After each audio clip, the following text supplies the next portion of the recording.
Video ini dipersembahkan oleh Mr. Krabs. Snack kepiting gurih, bikin nagih. Jadi teman-teman yang sudah mulai bisnis ataupun yang belum atau baru mau mulai bisnis ataupun yang masih bekerja sebagai karyawan yang sudah galau pengen resign, pengen segera punya bisnis ya mudah-mudahan disegerakan. Materi yang saya share malam ini ya berkaitan tentunya dengan disiplin ilmu saya yang pengalaman saya yang sudah bertahun-tahun di bidang retailing dan oleh-oleh saya share buat teman-teman di sini. Oke, jadi bisnis itu ya teman-teman, sebelum kita memulai jadi pembisnis itu tentunya kita harus menyepakati bahwa arti bisnis itu sendiri. Ya, pokoknya bisnis itu apa? Ya, tolong jawabnya bisnis itu ya cari duit. Segala yang berkaitan dengan bau-bau duit, yang menghasilkan duit yaitu bisnis. Apapun, mau jual apapun, jual diri pun juga sebenarnya bisnis kalau menghasilkan duit. Jual diri pun juga sebenarnya bisnis. Nah itu pengertian dari bisnis ya teman-teman semuanya. Oke, understanding bisnis. Bisnis itu segala sesuatu yang menghasilkan uang. Jadi karena pengalaman saya di bidang retail, ya tentunya yang saya sharingkan dengan berkaitan dengan retail. Oke, bisnis khususnya kalau pengalaman saya kan bisnisnya makanan kemasan ya. Ya sebenarnya apapun bisa dikemas dengan baik dan bisa meningkatkan harga jual. Nah, jadi dalam hal ini saya lebih spesifik ke bisnis makanan misalkan ya, makanan. Ya, bisnis makanan ada dua kategori ya. Kategorinya kita mau buka toko atau buka warung atau buka ruko ataupun ya apapun yang ada tempatnya, yaitu ya kategori yang pertama. Yang kedua ada yang jualannya produk. Ya, ada produk yang dikemas. Jadi jualan produk itu nggak perlu toko, nggak perlu ruko, nggak perlu warung ya. Nah, kalau teman-teman milih yang saya mau makan kemasan mas, mau kemas makanan, ya kemasan makanan pun juga kalau dibagi lagi, oke kita pilih makanan. Untuk makanan, mau pilih jadi apa? Ada dua pilihan lagi. Mau jadikan oleh-oleh atau mau jadikan produk retail. Ada dua ya. Jadi ilmunya juga beda cara marketingnya dan cara mengelolanya. Nah, kalau pilih retail, mengerucut lagi. Oke, kita pilih retail. Ada 4 kategori retail loh. Kita punya produk. Kayak tadi ya, saya kan bisnisnya ada Mr. Krabs. Ya. Nah, itu beda bisnis model, teman-teman. Jadi Kampung Timur itu bisnis modelnya sebagai oleh-oleh. Jadi kalau untuk dapetin Kampung Timur ya Anda harus ke Balikpapan, beli oleh-olehnya Hasana, ya Kampung Timur yang nomor 1 gitu ya. Nah, kalau Mr. Krabs itu larinya ke retail, itu beda. Jadi untuk dapetin Kampung Timur harus ke sana. Untuk Mr. Krabs dimanapun. Kalau Kampung Timur khususnya di Kaltim ya alhamdulillah di sana udah masuk ke seluruh Indomaret, Alfamidi dan toko oleh-oleh yang ada di sana. Nah, kalau di retail kan seperti Mr. Krabs, itulah mengapa saya bikin tempat produksi di Jogja ini, karena ya di Jawa ini kan lebih mudah pendistribusiannya dan lebih efisien ya dari segala sesuatunya, mulai dari bahan bakunya, kemasannya, SDM-nya. Nah, kalau mau di retail ya teman-teman itu ada beberapa kategori lagi, ada 4. Yang pertama, teman-teman itu mau masuk ke mana? Retail modern kah, semi modern kah, atau semi tradisional kah, atau tradisional? Itu ada 4. Masing-masing punya keunggulan dan kelemahannya berbeda-beda ya. Teman-teman mengincar yang mana? Yang bagaimana masing-masing retail ini, yaitu retail tradisional. Retail tradisional itu yang di pasar. Ya. Kayak kita ke pasar biasanya itu ada toko-toko jajanan yang curah-curah, terus yang kemasan kecil-kecil yang ya pokoknya sangat sederhana dan murah-murah. Kalau yang tradisional itu yang seperti itu. Dan itu marketnya ya mohon maaf, menengah ke bawah, yang sangat sensitif dengan harga, yang masih bingung ketika dia pegang duit 10.000 buat beli makan atau buat beli jajanan. Itu kalau kita mengincar retail tradisional. Ya tentunya kita harus bisa menggeser duit 10.000 itu jangan buat beli makanan. Buat beli itu. Jadi itu kalau menurut saya ya cukup berat. Anda harus bisa menemukan rumus di mana caranya HPP-nya murah sehingga harga jual juga murah. Tapi ya ini juga bisa sukses. Anda bisa juga sukses di sini kalau kalau penjualannya orientasinya adalah masif. Banyak jualan banyak. Di sini peran brand itu sebenarnya nggak penting. Di sini peran brand itu nggak penting. Orang itu maunya murah, enak, banyak. Udah, titik. Nah, kalau retail semi modern itu yang seperti apa? Nah, modern itu yang di tetangga kita, lingkungan RT kita itu yang kayak toko kelontong, punya Bu Haji, punya Pak Haji, punya Pak Le, Bu Le gitu ya. Yang semi modern itu sudah kios, toko ya, bukan lagi di pasar. Nah, itu segmen marketnya juga sebenarnya masih di bawah, tapi di atasnya retail tradisional. Lebih cenderung ada duitnya lah ya. Mungkin tingkat ekonominya masih oke, tapi ya tetap ketika kita masuk ke retail semi modern, ya kelemahannya apa? Kita masuk ke toko-toko kelontong itu, Pak Haji pertama ya, kita juga harganya juga cenderung lebih murah. Kita bisa masuk semi modern, tapi harganya retail tradisional itu lebih bagus. Tentang ya. Kayak snack-snack yang harganya paling 1.000-an, 2.000-an, 3.000-an, itu masih bisa laku di retail semi tradisional. Dan kelemahannya lagi kalau kita nagih ke yang punya toko. Nah, biasanya itu masih manajemennya konvensional sekali teman-teman. Kadang-kadang begitu ditagih, aduh mas, kenapa nagihnya baru sekarang, kenapa nggak kemarin udah disiapin duit, uangnya sudah buat beli HP, kemarin saya minta HP, uangnya udah beli tanah, kemarin ada orang jualan tanah murah, jadi saya langsung hilaf saya bayar. Jadi minggu depan lagi tolong ke sini ya, baru saya bayar. Ya itu retail semi tradisional itu tetap harganya harus murah, nagihnya agak susah. Ya biasanya itu hubungan emosi ya antara kita dengan si yang punya toko. Lebih cenderung mengandalkan hubungan emosi. Namun ya resikonya biasanya terjadi ketika nagih susah. Nah, retail semi modern itu yang seperti apa? Retail semi modern itu yang saya kategorikan minimarket lokal. Dia sudah punya manajemen lebih profesional, pembayarannya itu lebih terschedule, tapi secara skala dia paling baru ada di 1 atau 2 kota. Kayak di Jogja nih, di Jogja itu kampus minimarket lumayan besar, nah terus Ella. Kalau di Balikpapan ada Maxi minimarket, itu cabangnya juga di Samarinda itu ada Erama, gitu ya. Mungkin di teman-teman itu pasti ada ya retail yang semi modern seperti ini. Nah, lebih terschedule, lebih enak. Lebih profesional. Makanya adalah kalau semi itu suaranya masuk mengganggu. Mana nih? Oke, lanjut ke retail modern. Retail modern itu yang jelas Indomaret, Alfamart, Transmart, Lotte, dan seterusnya. Itu retail modern. Nah, retail modern ini itu memang jaringannya sangat luas. Sekali kita masuk ke retail modern, terdistribusi ke seluruh tokonya. Mungkin bahkan 1.000 tokonya, 2.000 tokonya, 10.000 tokonya, kayak Indomaret sekarang sudah sekitar 19.000 toko. Itu kalau seluruh Indonesia ya, itu masuk semuanya, wah tentunya langsung udah kita meledak. Seperti yang kemarin saya upload YouTube ya enak tuh, enaknya macam retail modern juga, cuma nggak enaknya ya kita naruh deposito di bank. Ya, kalau kita naruh deposito di bank, keuntungan kita bunga sekian persen. Gitu ya. Cuma yang itu duit. Ya. Tapi kalau di retail modern itu sebenarnya kayak bank. Kalau saya menganaloginya itu sebenarnya bank.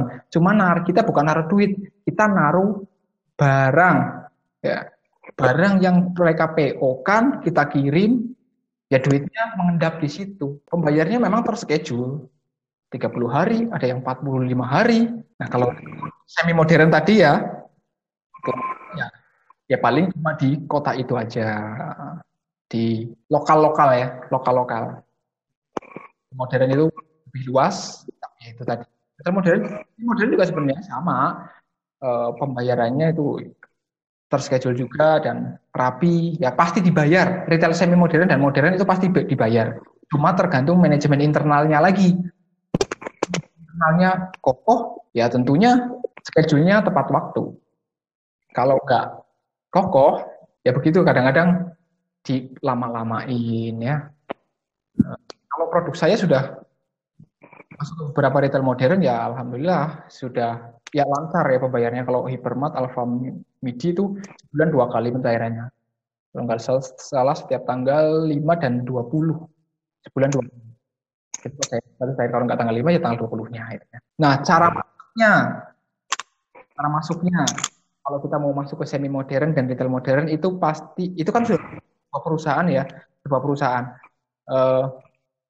Nama perusahaan itu ada yang namanya MD, bagian MD, yaitu MD apa? Merchandise. Bagian merchandise. Kita temuilah ke toko itu, saya mau jadi supplier, gimana caranya? Pasti ditunjukin. Oh, kantor pusat kami ada di Jalan Pates Pak, atau ada di Jalan Jenderal Sudirman Pak. Itu kantornya di sana. Ya, kantornya di sana. Temui bagian MD, ngomong gimana caranya saya menjadi supplier di sini, syaratnya apa aja. Pasti dikasih tahu, ini formulirnya di bla bla bla bla bla bla bla. Semuanya permintaannya biasa. Nggak harus perusahaan, kita nggak harus perusahaan. Pribadi pun boleh masuk ke retail modern. Jadi jangan nunggu kita harus punya CV, PT, nggak. Pribadi pun boleh. Tapi yang penting harus ada legalitas. Retail modern, semi modern, dan sebagian semi tradisional, ya sebagian semi tradisional itu sangat sangat aware dengan legalitas produk yang dia jual. Karena mereka juga dipantau oleh dinas perindustrian, nggak boleh menjual produk yang nggak ada legalitasnya, PIRT, apalagi di tahun 2019 kemarin. Produk-produk UMKM itu wajib halal, ya wajib aja halalnya. Nah itu juga jadi ketakutan buat mereka ya. Momok ya ketika asal jualan ternyata nggak ada legalitasnya ya mereka yang kena. UKM-nya dikejar, suppliernya, tokonya juga mungkin kena penalti, teguran. Dan mereka itu juga nggak mau yang seperti itu. Makanya yang barang-barang yang dia jual wajib ada legalitasnya. Sebagian semi tradisional menerapkan itu dan retail semi modern dan retail modern itu sudah pasti lakukan itu. Nah, ketika sudah masuk ke retail modern, pasti kita tanya tuh teman-teman, tasnya sudah lengkap. Minimal ya legalitas PIRT dan halal lah. Terus masalah konten dalam kemasan kan sudah pernah saya share di YouTube, silahkan cari aja. Nah, kontennya udah itu, ada 6 poin kalau nggak salah. Ketika kita sudah mengisi aplikasinya, ya ditanya gimana kapasitasnya, expirednya berapa lama, ya. Terus ditanya, kita disuruh tanda tangan trading term namanya. Trading term itu kontrak tahunan, yang mana kita nggak perlu takut lah masuk ke retail modern nanti orderannya meningkat saya nggak bisa produksi, ya jangan, nggak perlu takut begitu. Karena mereka juga negotiable, pasti kita diajak negosiasi. Mas, kapasitas produksinya ini berapa? Oke, sehari saya bisa produksi 1.000. 30.000 ya. Ya, mereka bisa sesuaikan dengan jumlah toko yang akan dimasukin ke toko mereka. Oke, biasanya untuk awal gimana kalau saya masukkan hanya ke kotak saya? Tadi sekitaran Jogja dulu deh, atau kalau di sini kan Jogja kan provinsi ya, provinsi udah luas ya. Oke, kalau di daerah Sleman dulu deh. Di Sleman itu toko kami ada 500 toko, masukin. Ternyata begitu masukin, nanti begitu ini ada yang namanya di trading term itu ada poin target. Jadi gimana Pak kalau Bapak saya target omset per tahun 1 miliar misalnya, 1 miliar. Kalau 10.000 piece berarti itulah retail modern. Kalau biasanya mereka apa aja sih biaya-biaya yang akan mereka minta kepada kita? Biasanya listing fee. Nah, semi modern maupun modern itu selalu ada listing fee. listing fee berapa mahal mas, berapa nominalnya, macam-macam. Mereka itu ada tim sendiri yang meriset harga listing fee. Kalau mereka rasa tokonya sedikit dan nggak begitu rame, ya biasanya murah-murah. Paling ada yang 100.000, 50.000 satu item. Satu item itu satu rasa, bukan satu produk ya. Mr. Crab ini salah satu produknya alumni nih, ya kan? Oh, ada. Nah, Mr. Crab itu 4 rasa, yaitu 4 item. Jadi kalau misalkan listing fee-nya 100.000, berarti 400.000 dibayar. Nah, perjanjiannya masuk ke berapa toko. Nah, ada pun toko yang menerapkan satu item bisa 2 juta. Itu ada. Tapi memang biasanya tokonya rame. Itu sekali aja.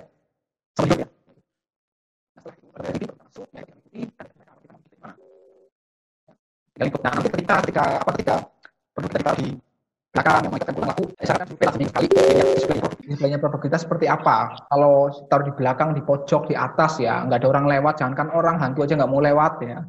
Ya tentunya nggak laku produk kita, nggak kelihatan orang. Nah kita tinggal ngomong, coba di redisplay, minta di rak yang tempat orang itu berlalu lalang, tempat orang itu lewat. Nah biasanya itu ada harganya lagi ya teman-teman.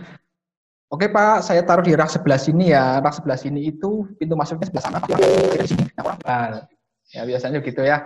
Nah rak yang tempat lalu lalang orang. Makanya toko itu penyusunan rak, display rak itu menjadi faktor yang sangat penting karena itu duit bagi teman-teman itu yang punya toko ya. Tadi saya lihat ada beberapa yang punya toko. Buatlah nyaman orang belanja di tempat Anda.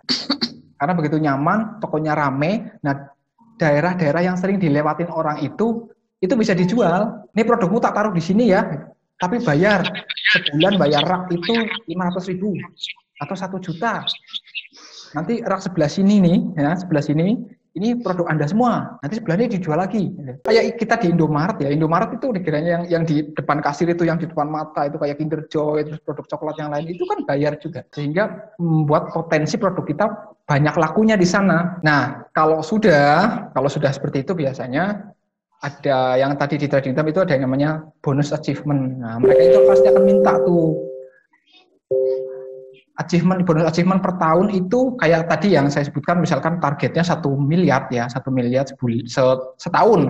Target biasanya trading term itu setahun itu 1 M. Ternyata begitu sudah lewat 1 tahun itu achieve omsetnya 1 M, pasti kita dikejar tuh, Pak bonusnya Pak buat sales saya Pak, itu ya kayak gitu. Nanti dimintain, ya tinggal negosiasi lah, minta berapa persen, ya udah potong nota aja. Saya kasih 1% deh dari nota, gitu ya. Tapi ketika nggak achieve ya kita tinggal ngomong gimana aku nggak achieve, apa yang perlu saya support. Kalau nggak minta biasanya sampling, Pak sediakan SPG Pak iklan Pak sampling Pak promo Pak, beli 2 gratis 1, beli 3 gratis 1 selama sekian hari. Banyak banget lah memang yang diminta. Makanya ketika kita masuk ke retail modern harus setting harga jualnya itu harga jual yang tinggi, semakin bagus karena profitnya semakin banyak itu biaya yang dikeluarkan untuk hal-hal seperti itu semakin banyak, semakin enak. Mau tiap minggu mau minta SPG kayak ayo kasih aja. Nah, tentunya kalau jual lebih mahal ya sesuaikan ya produk kita, kemasannya dibagusin, jual story atau jual value itu. Gimana kenapa orang mau beli mahal produk kita kayak gitu. Ketika sudah seperti itu ya retail modern seberapapun harga yang kita masukin, mereka jual kok. Mereka pasti terima, asalkan sudah memenuhi syarat itu tadi. Sudah memenuhi syarat, ada expired date-nya, ada legalitasnya, kemasannya aman, perjanjian kerjasamanya, masalah payment-nya sudah clear, sama-sama sepakat, yaitu pasti dia terima. Tentu masalahnya kan, ya udah harga berapapun kita taruh, mereka tetap jual. Dan up-nya kan sudah pernah saya sampaikan di YouTube, mereka biasanya up-nya 30%. Toko itu sebuah perusahaan. Perusahaan kalau mau survive minimal cari untung 30%. Semi modern maupun modern. Rata-rata up 30%. Jadi kalau ada toko yang murah, biasanya tokonya Pak Haji, Bu Haji, Pak Le dan Bu Le itu kurang sadar tentang hal ini. Pengen rame, dimurahin, cari untung cuma 10%, cuma 5%. Alhasil bisnisnya nggak berkembang. Memang ada untungnya, paling cuma buat makan, cuma buat kehidupan sehari-hari, tapi bisnisnya nggak akan berkembang. Standar perusahaan itu kalau mau cari untung ya minimal 30%. Kenapa semi modern dan retail modern sebegitu cepat berkembang? Ya karena mereka cari untung 30%, bahkan lebih. Jadi lebih mudah berkembang. Nah, mereka mengutamakannya jadi jualnya nggak produk. Jadi jualnya nyamankan orang belanja, dikasih AC, dikasih ya tempat yang nyaman lah. Kasirnya sopan, baunya harum gitu. Itu ya teman-teman. Intinya seberapapun harga yang kita masukin mereka akan jual, tapi biasanya kalau kita harganya jualnya mahal, jualnya lebih tinggi, mereka juga up tinggi juga. Misalkan kita masukin 10.000, dia jualnya sekitar 13.000 atau 14.000. Ya kalau untuk ukuran kemasannya kecil dan cuma berapa gram, harga 14.000, 15.000 itu masih terlalu sangat mahal, ya kita turunkan lagi. Kita settingnya di situ. Jadi jangan khawatir, produk kita masuk retail modern itu pasti diterima ketika sudah memenuhi syarat. Ya, retail modern itu kan juga toko modern maupun semi modern maupun semi tradisional itu juga toko. Mereka butuh barang untuk dijual. Nggak mungkin dong mereka produksi sendiri. Ya, kecuali toko oleh-oleh biasanya produksi sendiri dan jual sendiri. Ya, oke, ya. Kita ada 4 itu tadi. Retail modern, semi tradisional, dan retail tradisional. Retail modern, semi modern itu pasti kemasan aspek utama, karena mereka mengutamakan ice hacking. Kadang-kadang kita belanja itu kan ada ya lapar mata ya, belanja apa, rencana dari rumah belanja apa, begitu pulang-pulang dapatnya apa, lebih banyak kan, ya sama, istri saya juga begitu, termasuk saya. Nah itu biasanya ice hacking ya, tampilan visual yang menghack otak kita, kemasan. Makanya ya semi modern dan modern itu mengutamakan itu. Tapi kalau semi tradisional dan tradisional enggak. Mereka orientasinya produk yang dijual apa yaitu. Makanya harganya harus murah. Silakan teman-teman pilih yang mana. Itu juga penanganannya berbeda-beda. Terus next. Nah, bisnis itu ada 2 prinsipal juga, bisa jadi dia yang punya brand juga. Nah, di sisi lain itu ada yang namanya distributor. Distributor itu yang mendistribusikan barangnya. Setiap toko biasanya gini ya, kalau retail semi modern atau tokonya Pak Haji Bu Haji itu ada suppliernya. Suppliernya itu nggak harus dari prinsipalnya. Biasanya prinsipal itu dengan distributor itu negosiasinya tuh gini. Pak, saya kasih harga segini ya. Saya kasih harga segini. Saya kasih harga paling murah. Saya cari untungnya cuma 10% aja. Gitu. Tapi saya minta cash. Mohon saya minta cash. Nah biasanya kalau produknya produk laku itu distributor itu mau aja. Ya udah cash. Bayar segitu. Tapi distributor ngampas ke tokonya itu ya. Ke toko-toko itu kan nggak mungkin main cash. Kecuali nawarkan, kalau toko itu juga cari aman juga. Kalau produknya laku dan pasti laku, mau main cash. Tapi kalau produk baru masuk, ya mereka nggak mau ambil resiko lah. Tentunya, ya taruh dulu konsinyasi lah. Konsinyasi begitu, nanti laku baru saya jual. Nah, kalau seiring waktu berjalan, prinsipal yang punya brand itu melakukan aktivitas promosi terus-menerus, sehingga promosi, endorse, dan sebagainya, sehingga produk itu banyak yang kenal, sehingga berimbas pada produk kita itu laku di pasaran. Nah, baru tuh distributor bisa bermain. Kan produknya laku terus, nggak pernah retur. Sekarang saya minta cash. Ya. Nah, kalau selama distributor itu mainnya konsinyasi dengan toko, ya jadi distributor itu ngutangin ke toko kan, tapi main cash dengan prinsipal. Jadi resiko bola panas ya, Jadi makanya kita mau menentukan di mana. Mau jadi prinsipal silakan, distributor itu silakan. Prinsipal dan distributor itu adalah 2 planet yang berbeda, coy. 2 planet yang berbeda. Banyakan UKM, kenapa UKM gagal? Itu karena dia hidup di 2 planet. Planet prinsipal sama planet distribusi. Produksi sendiri, ciptakan barang sendiri, distribusi sendiri, sendiri. Padahal masing-masing planet ini butuh waktu, butuh proses. Di prinsipal ya. Jadi prinsipal itu capek di riset produk, terus people development, terus ngurusin vendor kemasan, desain, terus ngitung cash flow lagi, ya banyak sekali lah. Legalitas juga nggak singkat, bikin PIRT bisa sampai berbulan-bulan kalau tidak ada yang lain yang bikin, bisa sampai berbulan-bulan. Halal juga sama, belum lagi yang lain-lain. Itu sudah di aktivitas prinsipal itu juga cukup padat. Masih disuruh jualan lagi, ya repot. Halan bisa besar karena dia digarap sendiri. Sekelas Garuda Food, Indofood, orang tua gitu ya, itu juga nggak sendiri. Garuda Food sebagai prinsipal, distribusinya dipegang oleh Sinar Niaga Sejahtera, yang mana anak perusahaannya dia juga, tapi awalnya prinsipal kan. Namun saya nggak tahu sejarahnya PT SNS itu, dia itu akuisisi ataukah trade baru, saya nggak tahu ya. Ya intinya itu dua perusahaan yang berbeda, tapi satu induk. Indofood kan dengan Indomarko-nya. Indofood bagian produksi beda dengan Indomarko. Indomarko yang punya Indomaret. Itu perusahaan mereka juga, tapi dua perusahaan yang berbeda. Nah, orang tua kan dengan Arta Boganya. Begitu juga dengan Unilever, dengan ya yang lain-lain. Nah, Dua Kelinci itu masing-masing juga punya perusahaan sendiri yang ngurusin perusahaan distribusi.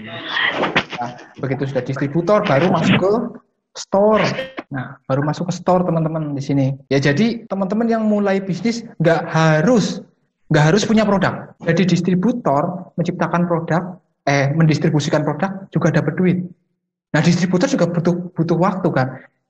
Perlu meriset tim sales, tim canvassing. Terus kita sebagai owner pertama kita harus mengandalkan hubungan emosi dengan masing-masing toko. Toko itu juga mau menerima barang kalau itu langsung dari pabriknya, dari distributornya. Distributor DE yang oleh siapa?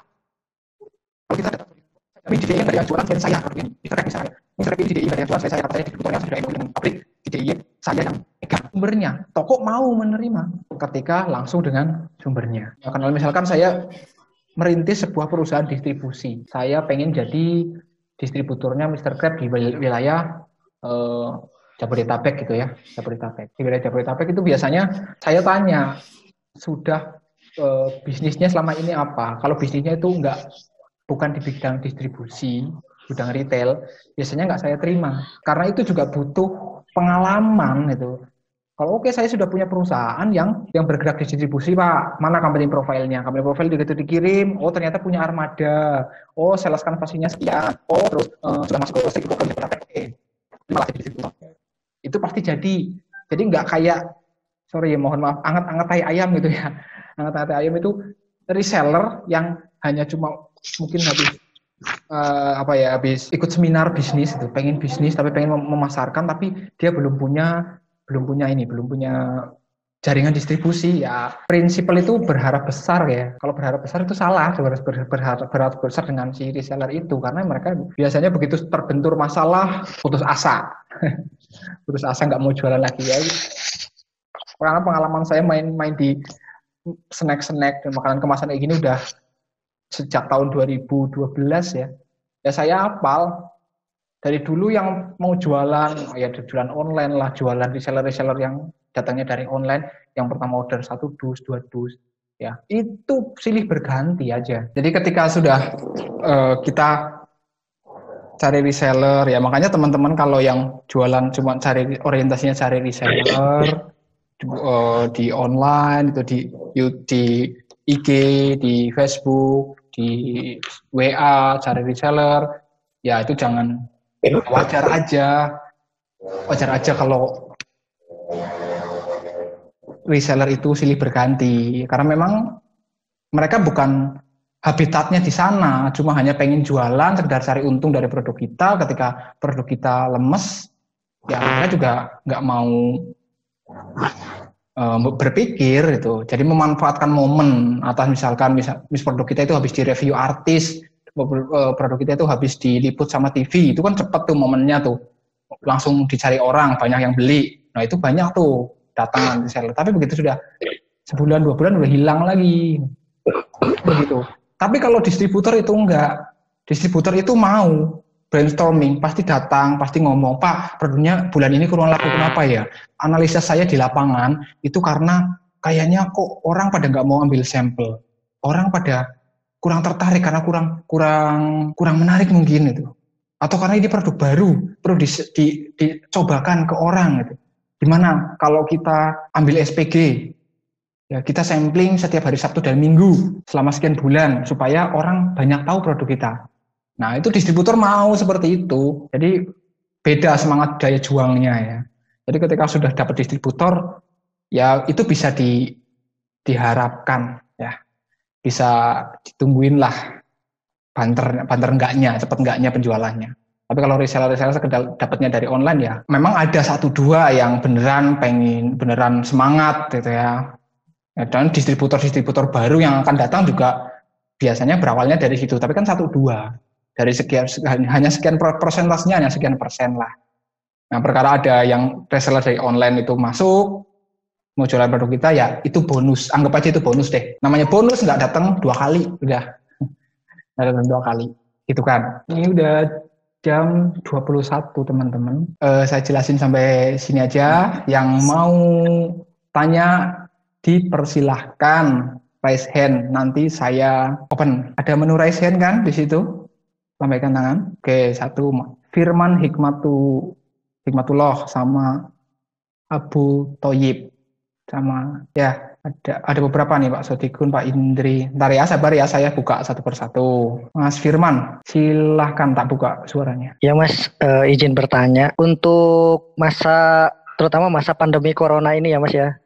Kira-kira untuk toko retail kan kemungkinan, apalagi saya ini daerah Bandung, ada rencana PSBB dan distributor itu juga sales-salesnya nggak ke lapangan. Itu gimana ya Mas ya untuk bisa menghubungi distributor yang ada di biar lancar gitu.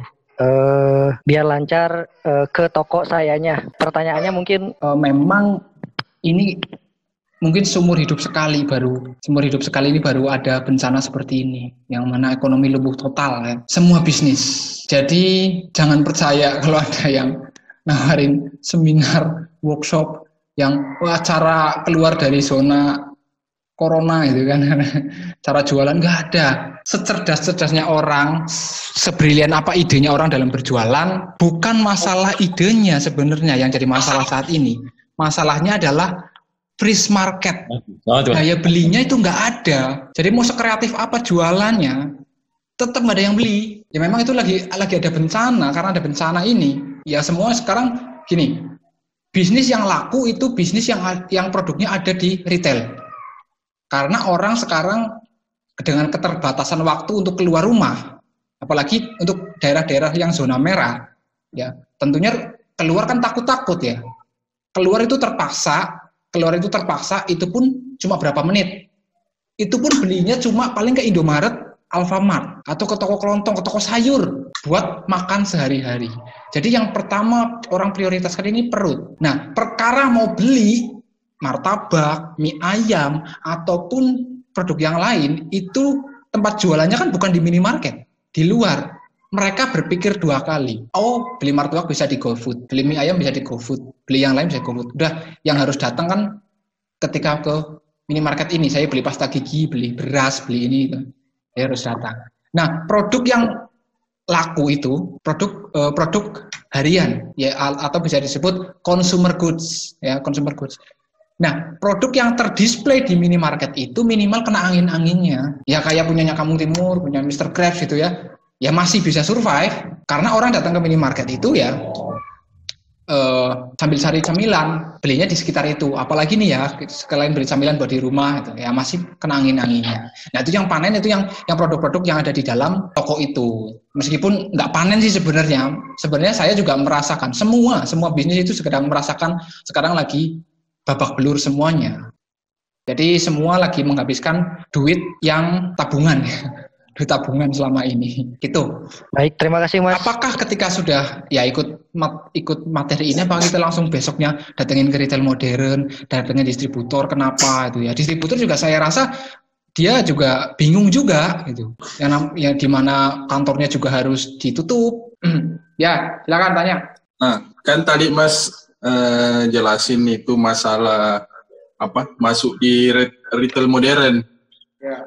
Berapa lama sih Mas Kalau sudah ini berapa lama keterimanya sama ini yang di retail modern itu? Proses diterimanya. Ya. Proses diterimanya itu macam-macam. Biasanya ada yang ya tergantung MD-nya ya. Kalau MD-nya itu kerjanya bagus, benar dan nggak ada kerjaan yang prioritas, itu cepat.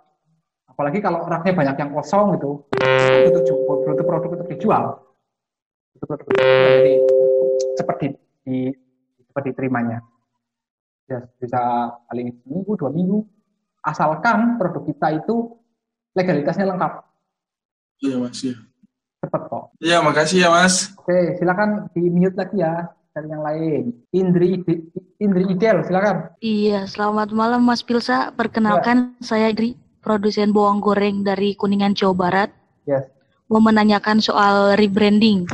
Kebetulan bawang goreng saya tuh, kebetulan bawang goreng saya itu kan banyak varian rasa, ada 5 varian rasa. Ada salah satu produsen juga, dia hanya memproduksi bawang goreng biasa tanpa rasa-rasa. Nah, bawang goreng saya itu dilirik sama dia untuk di rebranding sama dia, pakai merek dia. Oke. Kebetulan untuk legalitas saya karena terhambat oleh corona, jadi dipending kan gitu. Nah, saya mau nanya gitu sama Mas Pilsa, untuk kerjasamanya gitu, adakah poin-poin yang harus diperhatikan dalam kerjasama ini gitu? Terus apa yang harus saya lakukan gitu untuk negosiasi harga dan lain-lainnya? Butuh masukan gitu. Oke. Itu brandnya siapa? Saya punya brand sendiri, dia mau nge-branding produk saya. Oh, jadi mau beli curah? Iya, beli curah. Ya, mau beli curah, mau di branding sendiri gitu? Iya, tapi saya juga nggak mau menghilangkan branding saya. Jadi kalau saya lihat bawang goreng ya gitu Mas Wilsa. Oke, jadi kalau mau ada yang beli dengan curah dan mau di rebranding sendiri ya kembali lagi ke prinsip bisnis. Yang penting dapat duit. Layani aja, layani kasih. Toh kita masih jualan dengan brand kita. Dia mau beli lewat pintu belakang lah istilahnya ya, beli lewat pintu belakang, beli curah. Nah, saran saya paling tidak ya standar perusahaan cari keuntungan 30%. Mau cari keuntung 10% juga boleh, tapi syaratnya satu, harus cash. Ya. Cuma nguntungin cuma 10% baru dikasih invoice, lama bayarnya juga ya babak belurnya di kita. Tuh, kasih aja nggak apa-apa Mbak Indri. Untuk untuk poin-poin MOU-nya itu yang harus diperhatikan biar kedepannya tidak ada masalah tuh apa Pilsa? Nah, poin-poinnya dalam MOU-nya. MOU dengan dia itu ya, ini bikin MOU mungkin bisa 6 bulan, mungkin bisa setahun. MOU menjamin yang menyebutkan bahwa ada pasal-pasalnya tentunya ya. Jika dalam setahun ke depan selama masa kontrak dia mengambil dari vendor lain, maka akan dikenakan penalti sebesar sekian. Nah, nanti kerjasamanya mungkin bisa pakai materai atau notaris juga oke gitu kan, biar lebih sama-sama kuat. Sebenarnya yang merebranding produknya Mbak Indri itu juga sebenarnya mengalami ketakutan. Nanti kalau saya laku produknya, Mbak Indri nggak mau supply. Karena bawang gorengnya Mbak Indri ini enak, saya jualkan, saya branding dengan merek saya, ternyata penjualannya lebih banyak dengan mereknya Mbak Indri sendiri. Terus Mbak Indri nggak mau jualan. Atau nggak mau nyuplai saya, atau kan produknya lebih laku Mbak Indri, jadi Mas sekarang saya sudah nggak mau suplai karena brand saya juga sudah jalan, jadi seluruh produksi terserap di brand saya, jadi nggak mau suplai. Saya juga takut Mbak Indri seperti itu, makanya dia juga butuh agreement, butuh kerjasama. Nah, di sisi lain yang produsennya, prinsipalnya Mbak Indrinya itu juga takut, nanti kalau laku ambil ke orang lain, nanti kalau laku produksi sendiri. Nah, makanya diikat dengan kerjasama seperti itu. Oke, Mbak Indri. Oh iya, terima kasih Mas Bisa untuk masukannya. Sukses terus. Amin, makasih. Di-mute lagi ya. Sekarang ke Christian Pranata. Silakan. Oke, selamat malam semua. Ya, selamat malam Mas Wilsa. Yes. Ya, Mas. Ini saya baru banget memulai untuk bisnis ini ya. Nah, ada beberapa pertanyaan basic. Itu salah satu gini. Saya kan udah lihat video Mas Filsa yang menentukan harga itu ya, Mas. Nah, ini saya cuma mau nanya, misalnya HPP kita 35.000 nih, Mas. Nah, ke distributor kan menurut penjelasan Mas Filsa itu 2 kali lipat ya. Ya. Kalau kita punya brand. Ya. Jadi sekitar 70.000. Lalu ke retail itu 30% sekitar 91.000. Lalu ke konsumen 30% lagi sekitar 118.000-an. Ya. Nah, pertanyaan saya karena saya baru mulai nih, misalnya karena baru mulai belum ada legalitas dan lain-lain, tapi saran Mas Filsa kan adalah udah jualan dulu, legalitas baru diurus gitu ya, Mas. Ya. Nah, berarti saya itu jual dengan harga konsumen itu ya, atau harga yang mana ya, Mas? Ya, jual ke harga konsumen. Jadi gini, untuk bagi pemula ya, khususnya nih ya, dengerin yang pemula-pemula ya. Seperti yang dijelaskan saya tadi antara 4 distribution channel retail itu, kalau pemula bisa masuk ke tradisional atau semi tradisional. Ada yang menggunakan legalitas, tapi ada yang enggak. Next. Sambil kita jualan, mungkin bisa dijual online, cari reseller online. Nah, itu membantu. Walaupun nggak bisa diharapkan untuk dalam jangka waktu yang lama, cari modal biar meningkatkan kemasan, meningkatkan legalitas, bayar ini dan itu sebagainya. Itu kayak gitu. Oke, Mas Christian. Oke, makasih Mas Filsa. Satu lagi boleh nggak, Mas Filsa? Apa? Itu tentang kadaluarsa. Kadaluarsa ada di video saya di YouTube. Maksudnya saya tuh ketika sudah kadaluarsa ya, Mas, itu kan dibalikin barangnya. Itu ketentuannya itu seperti apa ya, Mas? Maksudnya kita ganti nih, misalnya 1.000 yang kadaluarsa ya, berarti kita ganti 1.000 juga gitu ya, atau gimana ya, Mas? Itu ada di trading term, poin-poinnya. Jelaskan itu di next video lah, itu sebenarnya pembahasannya lebih detail, itu panjang juga. Oke. Ya, oke, Mas. Ada kesempatan untuk ikut Mas. Dan bisa ikutan kelas. Thank you, Mas Filsa. Oke, Mas Christian, terima kasih. Next, siapa lagi nih? Saya cari yang resen. Mana ini yang resen?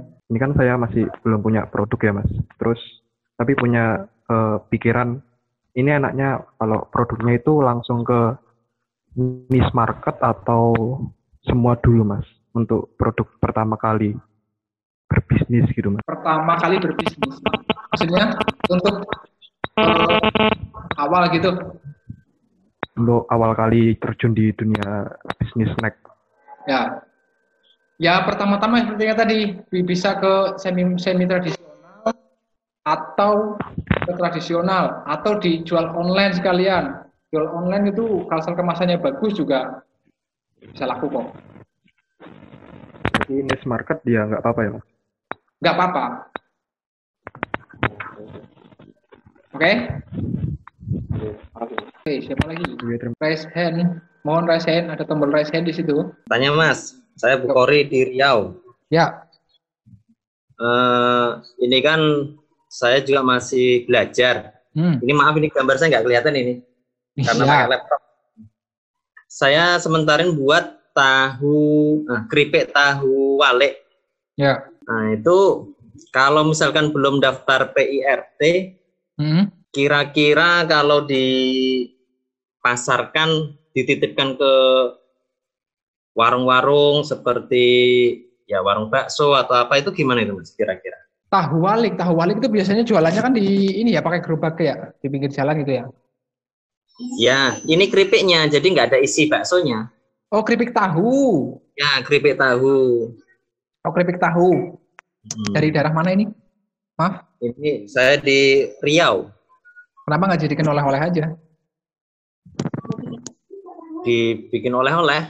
Ya, oleh-oleh. Ya, atau sebenarnya dititipkan di warung makan, itu juga nggak masalah. Asalkan kan juaranya pastinya harus murah ya. Harus murah karena pendamping ya kalau di toko-toko bakso, warung bakso, mie ayam gitu ya, warung makan itu kan hanya pendamping nasi. Berarti kalau pakai kemasan standing pot nggak cocok, nggak cocok ya? Nggak cocok karena harganya jadi mahal nanti. Saya yang bingung itu pingin masuk ke pasaran ke warung itu kan mestinya pakai plastik biasa ini. Tapi pingin juga dikemas seperti pakai standing pot gitu.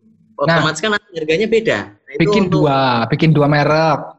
Yang murah, yang dijual murah itu ada yang pakai plastik, nggak usah telanjang aja, nggak usah pakai merek. Yang ditaruh di warung bakso itu jual murah. Nah, yang sisi lain dikasih bumbu, dikasih apa, jual pakai standing pot biar agak mahal. Jadi yang lebih dikejar untuk bisnisnya yang pakai standing pot. Ya semuanya, mana yang menghasilkan duit. Iya. Nah, saya bingungnya kan, jadi untuk PIRT urusan belakangan lah ya Mas?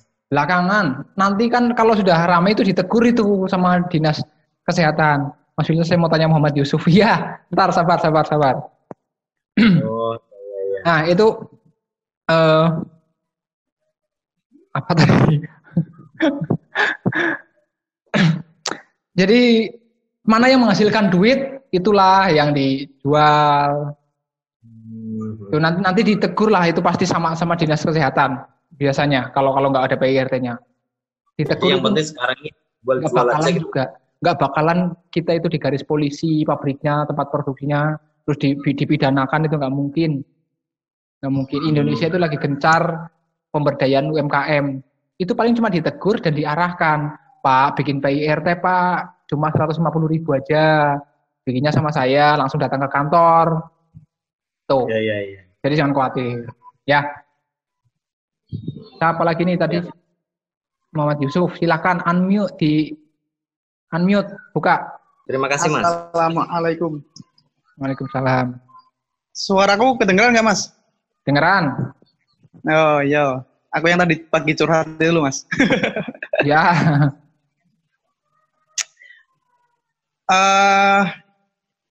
Ini kan apa sih namanya? Di retail kan selama COVID ini banyak yang pada tutup nih Mas. Nah, survive-nya Kampung Timur itu sendiri gimana Mas? Tak pengen tahu itunya aja sih.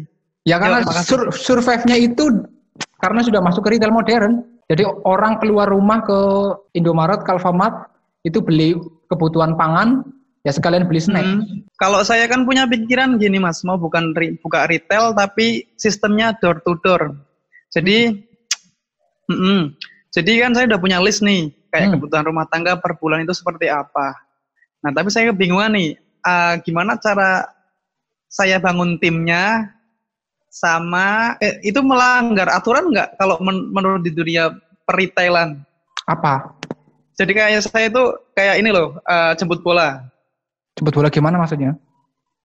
Kan saya kan bikin list nih, bikin list. Kebutuhan rumah tangga kan kayak pengen beras, air, minyak, dan lain-lain. Nah, saya ketok door to door.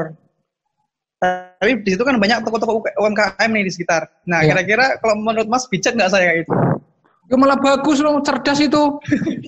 Soalnya kan COVID ini emang saya juga mendukung pemerintah lah, biar orang tuh benar-benar di rumah, jadi kita siap supply. Ya iya, jemput bola silakan, malah bagus, nggak ada aturan-aturan yang dilanggar, silakan. Bijak nggak? Kalau menurut Mas saya bijak nggak? Apa kata orang kan, wah jangan nyolong-nyolong, jangan rebut-rebut ini dong rezeki orang kata gitu. Oh, yang nggak ada.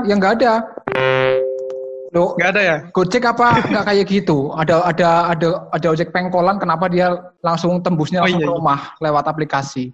Kalau perlu ketok pintu kamar, cuma rumah, masuk ke kamar, butuh apa, tak belikan gitu. Oh, oke. Sip. Oke ya, sudah. Yuk, muter Mas, buat yang lain. Ya, oke. Makasih Mas. Nah, ternyata nggak terasa udah 1,5 jam ya. Terima kasih teman-teman semuanya. Saya kasih satu lagi deh. Siapa? Pak Riki Hendrian dah, silakan unmute. Ya. Ya, selamat malam. Ya. Ya, assalamualaikum semuanya. saya Ricky dari Cirebon, Mas. Ya. Saya sekarang ini udah jalan produksi sambal pecel kemasan. Selama ini saya kan jualannya lewat reseller, Mas ya. Ya. Dengan teman-teman. Nah, yang mau saya tanyakan bagaimana caranya kita kerjasama ke distributor atau syarat-syarat apa aja yang mesti biasanya yang sudah dijalankan dengan distributor itu, Mas? Syarat-syaratnya itu ya ada banyak ya. Pertama kalau kita kerjasama dengan distributor itu ada kurang lebih 7. Ada 7. Itu diajarkan kalau di workshop saya itu ada kalau yang pernah ikut WPC itu udah tahu poin-poinnya ya. Yang pertama misalnya harus ada expired date-nya. Terus masalah POP-nya, pembayarnya minta berapa lama. Terus masalah returnya berapa persen. Terus masalah ketersediaan stok gimana, maksimal sampai berapa, gitu. Banyak. Dan ya ini kalau cuma seminar cuma 1,5 jam kayak gini ya, apalagi ini yang suaranya karena baru perdana ya suaranya masih jelek ya, Mas. Mohon maaf kalau belum materinya nggak tersampaikan dengan baik. Ya, Mas. Terima kasih banyak, Mas. Oke, ya terima kasih semuanya. Oh ya, ini sedikit informasi kalau teman-teman kan kemarin banyak yang inbox saya nggak enak juga, nggak balas karena setiap harinya tuh banyak juga yang inbox ke saya. Jadi di kelas online itu nanti saya bahas nih ada 22 episode yang akan saya tuntaskan dalam 2 bulan ya. Tanya boleh satu lagi? Boleh, silakanlah. Satu lagi. Silakan. Ini Mas, kalau kayak kacang rebus itu kira-kira bisa di packing apa dikemas terus bisa diawetin lebih lama enggak? Kalau saya kan punya metode biar awet cuman 1 minggu. Ya. Kira-kira biar bisa sampai mungkin sebulan 2 bulan. Caranya gimana ya? Kacang rebus itu metodenya gimana bisa 1 minggu? 1 minggu dia harus dijemur dulu sebelum direbus, dicuci kan bersih, ya. Dijemur. Nanti setelah direbus juga harus dianginkan dulu, digelar lagi, dijemur lagi sebentar biar hawa uapnya hilang. Itu bisa sampai 1 minggu. Ya. Itu cara pengawetan itu sebenarnya ada di sini nih, di pengawetan produk basah. Ya saya kasih kisi-kisinya ya. Kalau pengawetan produk basah, kalau semacam kacang rebus itu kan produk basah. Ya, produk basah. Selama teksturnya dalamnya masih basah, itu nggak akan bisa tahan lama. Kalau bisa tahan lama, kering semua. Makanya kalau produk yang tebel-tebel, tengahnya itu pasti basah. Nggak mungkin kering semuanya. Jadi kalau produknya mau tahan lama harus kering bener, kering banget. Keripik itu bisa tahan lama ya kering semua. Itu kacangnya bisa kering Mas dalamnya, Mas. Bisa kering kayak apa? Kayak kacang Bali, kacang atom? Kayak kacang yang nggak kayak kacang yang disangrai begitu, cuman agak kering saja, nggak basah sekali kayak yang dijual-jual di gerobak itu. Oh iya tentunya, tapi kan masih basah. Iya sedikit. Iya kan? Biarpun sedikit masih basah. Basah itu bakteri berkembang biak, Pak. Oh iya. Beda dengan kacangnya Garuda Food, kacang oven, kacang sangrai itu nggak ada unsur airnya, udah dikeringin bener, makanya bisa tahan lama. Berarti harus pakai kayak macam pengawet gitu ya? Iya, macam pengawet. Oke? Iya. Oke. Bocorannya boleh? Pengawetnya seperti apa? Ini waktunya sudah limit ya. Itu dibahas nih di sini nih. Di pengawetan produk basah, pengawetan produk kering, legalitas, packaging. Kita juga dari tadi nggak ngomongin packaging kan. Ini ada packaging gelas, packaging kaleng. Waduh banyak banget. Jadi ada 22 episode yang saya bahas selama 2 bulan, setiap seminggu 2 kali. Gitu ya. Yang mau ikut kelasnya, yang kemudian ada beberapa dari yang ikut live di sini yang sempat inbox nanya-nanya, ini saya ini di pendaftarannya silakan ke sini ya. Jadi program 2 bulan selama Anda teman-teman di rumah ya, selama masa karantina 2 bulan. Jadi nanti setelah belajar selama 2 bulan, jadi nanti setelah sudah pandemi corona ini hilang, jadi kayak singa baru keluar dari kandang, ya, cepat main der. Jadi fokus ke 2 bulan ke depan belajar. Silakan Oke, WhatsApp ke nomor ini. Oke ya? Ya, makasih, Mas. Yuk, biayanya berapa, Mas? Apa? Biayanya. Oh, biayanya nggak sampai jutaan. Nah, kalau WPC kan juga jutaan ini karena saya tahu lah ini lagi susah cari duit ya lah. Nggak sampai sejuta. Jadi 16 kali pertemuan silahkan. Mas, saya nggak punya biaya, nggak apa-apa. Ikut yang gratisan aja yang kayak gini. Tapi kan mau sampai kapan gratisan terus dan juga segini pesertanya juga banyak, mau nanya juga rebutan. Ya, jadi kalau yang ikut kelas kan bisa nanya lebih lama, lebih puas, lebih ya macam-macam lah. Nggak apa-apa, saya nggak mau. Terakhir pendaftaran kapan, Mas? Kelas saya buka hari Senin depan. Jadi selama 1 minggu ini saya putus suaranya. Kelas saya buka minggu depan. Hari Senin. Kelas online ya, Mas? Iya, online kayak gini. Nanti saya perbaiki semuanya nih supaya lebih jelas. Ya, kelas online. Durasinya, Mas? Durasinya 1 jam bisa lebih. Tergantung ya kayak gini nih. Materi penyampaian materi nanti tanya jawab juga sama. Dan saya dampingi. Ya. Siap-siap, Mas. Oke. Mas Pilsa mau tanya lagi, Mas. Udah limit nih, udah limit nanti mati sendiri. Ya. Aku tadi udah mau nanya diserobot. Next live aja, oke? Ya, atau ikut di itu ya tadi ya. Oke. Terima kasih semuanya. Mohon maaf jika ada salah-salah kata. Mudah-mudahan dapat banyak inspirasi dari sini. Sukses semua. Mudah-mudahan virus corona ini segera berlalu. Oke, sama-sama. Assalamualaikum warahmatullahi wabarakatuh. Waalaikumsalam. Amin. Amin.